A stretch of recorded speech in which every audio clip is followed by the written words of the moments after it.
some of you have heard me speak before and have heard me address how I happen to written the Cress theory of color confrontation and racism, white supremacy.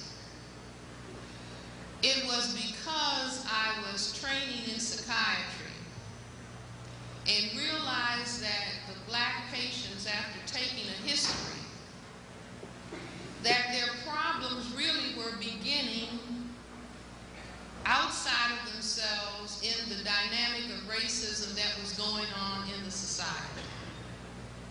And so I knew that I had to understand exactly what is racism about. I had been schooled as an undergraduate in Marxist theory. That wasn't on the curriculum, but that was an elective course. But wait a minute. But I soon realized, my father told me one time that I was majoring in extracurricular activities and minoring in what they had sent me to school to do, and suggested that I turn it around. But I read a whole lot of Marxism in undergraduate school, and I thought that that was the answer. I thought that understanding economic dynamics would explain racism. But a concept not only has to sound impressive, you have to be able to use it as a tool to produce the solutions that you want to see. It was my experience. I'm not saying that this is true for everyone, but you have to be true to yourself. It was my experience in attempting to use Marxism to understand racism. I couldn't solve the problems of the patients that I was trying to treat and cure. So I knew that there had to be something else. If it hadn't already been written, I knew that it would have to be discovered. There have to be some other answers. So I had completed a residency in general psychiatry at St. Elizabeth's Hospital in Washington, D.C. And I had started training in child psychiatry, doing a fellowship in Children's Hospital in child psychiatry. Now I'm looking for this answer. What is racism really all about? So sitting at my desk, I kept getting this inner voice, go to the Black Power Committee meeting. I mean, it wasn't frightening and no little thing floating around the room. It was just that inner voice. And I don't think I had ever experienced that before. And I would be sitting at my desk in the evening writing cases, and I would hear this, go to the Black Power. And I would say, I don't join any groups. And it would come over and over again until one day I just went to the Black Power Committee meeting in Washington, D.C. And after that meeting, some of the people gathered at somebody's house. And there was a gentleman sitting on the floor talking about racism. Now, mind you, I had that in the back of my mind. I've got to find out more about racism. The gentleman turned out to be Mr. Neely Fuller. He's not a college professor. He is presently still a guard at the Bureau of Engraving in the District of Columbia. But he was saying that racism, unlike Karl Marx, who said that racism was coming from an economic dynamic or class dynamic, Neely Fuller said that racism was a global system of power. And that system of power was simply about people who classify themselves as white, maintaining control and domination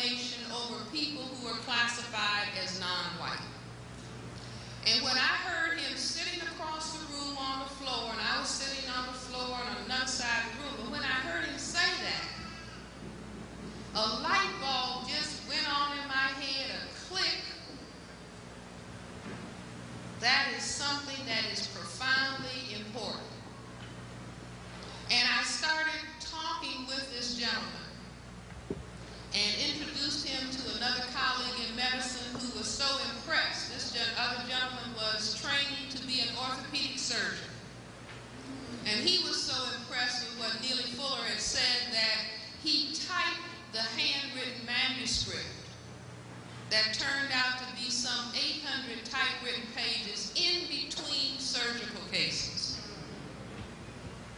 And the three of us would sit in my apartment and yell and scream at each other and debate back and forth about these ideas. You know, really comrades in arms, thinking and talking about ideas. So I said, if this is true, and it seemed to me to be correct, I had traveled a little bit in the world. I had never been any place where there was not white supremacy. So I said, why? Just like the question, why would black men be in danger? And that's something that we can learn from the little children. Little children say, why, mommy? Why, daddy? And they raise that question so many times that we want to tell them to be quiet. But the child is engaged in turning on the brain computer and establishing cause and effect relationships. Because if you can understand why, you can begin to move around on your own. So I said, why would this system be established simply to have people whose skins are white dominate people whose skins are non-white? Put that question in my brain computer, and maybe 9 months later, 10 months later, I'm standing in my kitchen cooking or hands in the dishwater, and all of a sudden the brain computer came with the printout. Very briefly. That on this planet, Earth, 1/10 of the people have white skins. 9/10 of the people are black, brown, red, and yellow. The vast majority. The 1/10 who are white constantly and continuously talked about the 9/10, particularly the black 9/10, as being genetically inferior. So I knew that in psychiatry, we learned if somebody kept saying, I'm superior, I'm superior, I'm superior, I'm superior, that you know it's a problem.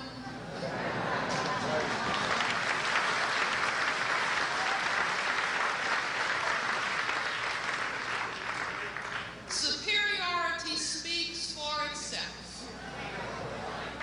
One does not have to announce it.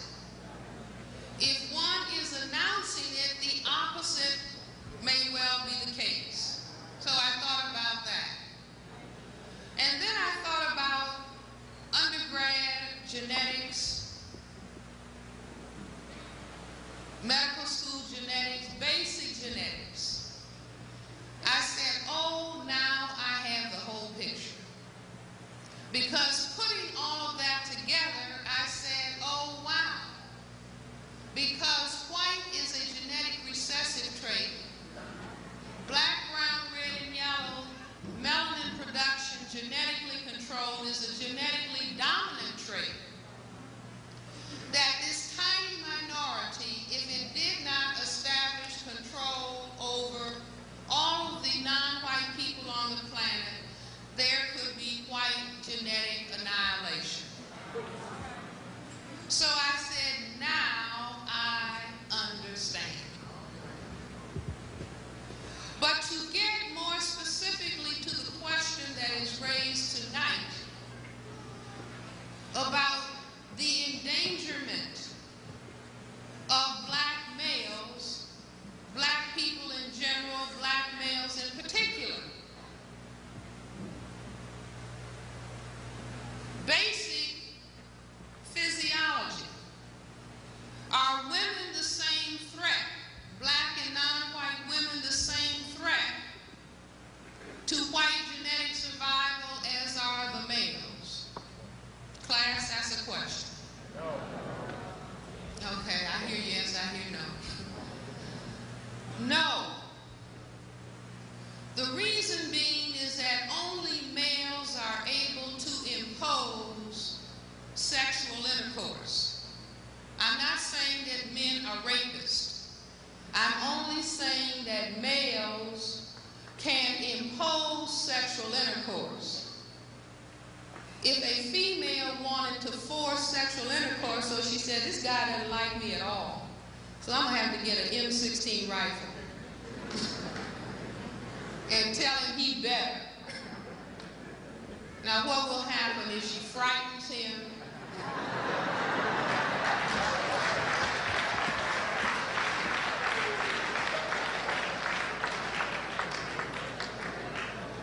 So this is basic physiology, right?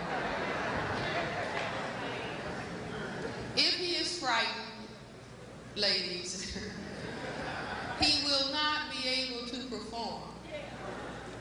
So that the problem, this 1/10 tiny minority that was originally in the area of the world called Europe, and in the 14th and 15th century when they began to come out of Europe and circumnavigate the globe and find that everywhere people were of color,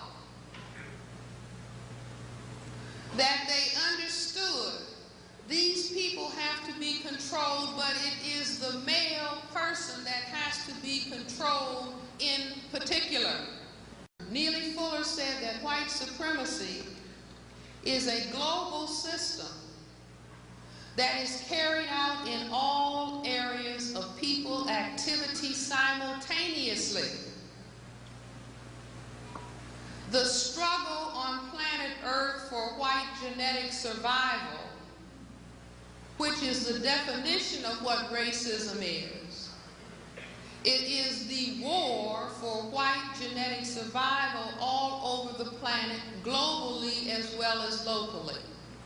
And that war is carried out in economics, it is carried out in education, it is carried out in entertainment, labor, law, politics, religion, sex, and war.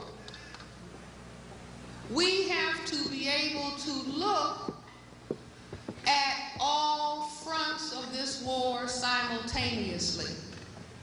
We have to be able to see how this war ends up impacting critically on male persons. Everybody, males and females in general, but males in particular. That if we have a black female and a black male that attempt to get together and be married, because we are not instructed from kindergarten or the first grade in the dynamic of white supremacy, we are told it is a democracy. We are told about Spot and Puff and Dick and Jane. That has nothing to do with understanding and learning about white supremacy and how is it conducted.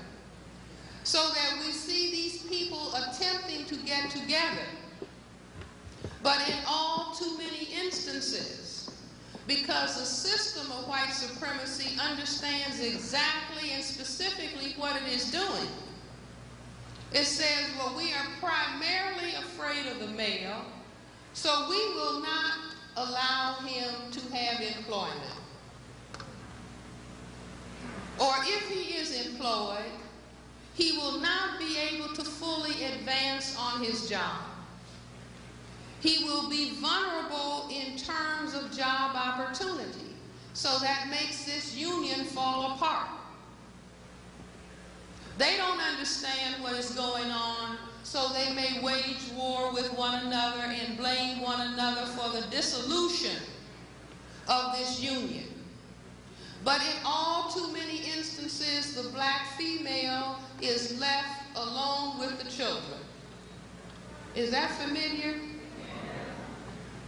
The male children and the female children. The man who left is not a bad person. The female who is left alone with the children is not a bad person. but nobody understands what is really going on. And that's why black people greet each other by saying, "What's happening?"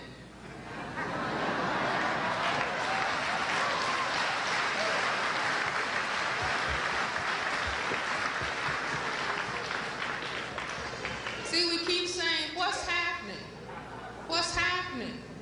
What's happening? What's happening?" We thought it was a greeting.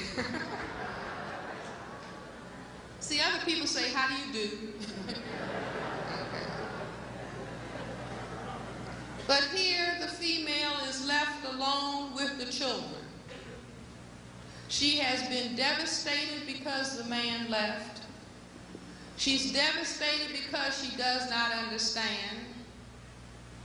Her attitude cannot be the same towards the female and the male child. If she is subconsciously hurt and angry, she will direct the aggression and the anger at the male child. "Boy, leave me alone. There you go, acting like a..."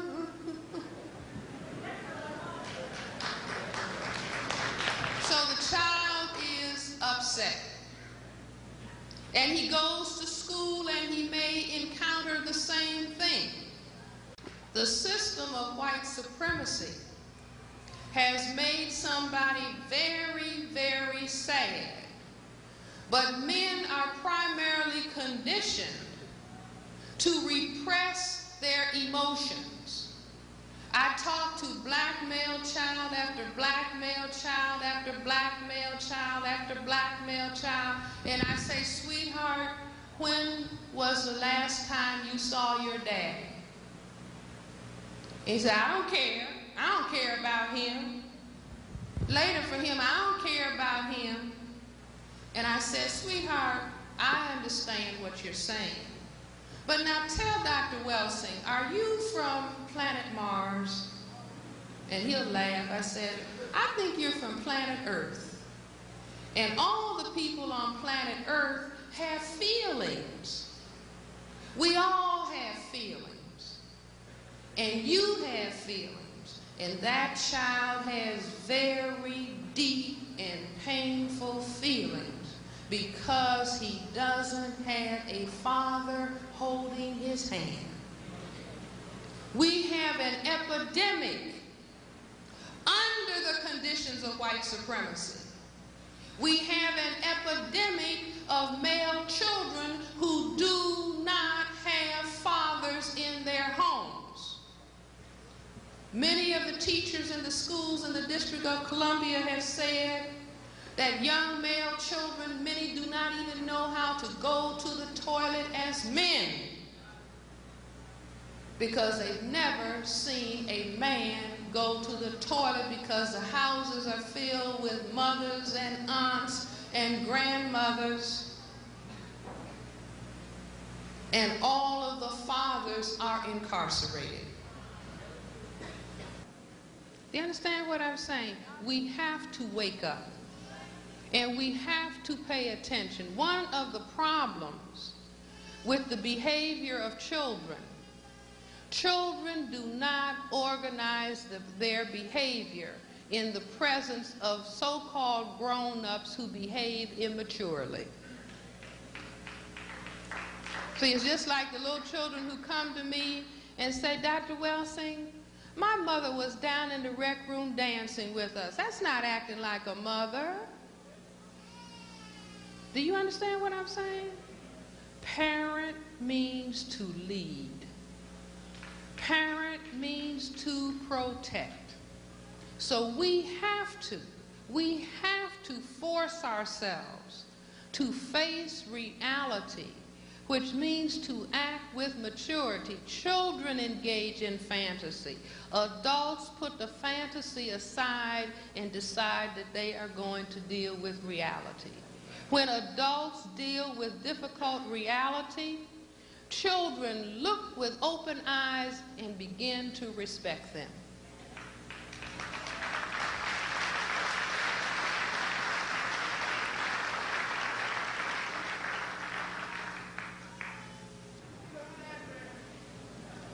please, if you have heard anything that I am saying, I'm talking about a system of white supremacy. I'm talking about a system that has to zero in its attack, most specifically, every black person, every non-white person in general, but black males in particular. We have to focus on that as black men and women and decide that we are going to wage effective counter-struggle. First of all, by understanding what is really coming down around us. We must use our brains, try to think of what kind of programs will help all of the children in my area, but what kind of programs will help the male child in particular. We will fund those programs, we will spend time with the children, and before you think about collecting funds, think about how I can spend time with the children, helping them understand the reality, helping them understand the war, and helping them understand how they can wage counter-struggle in the short run and in the long run to bring justice to this planet.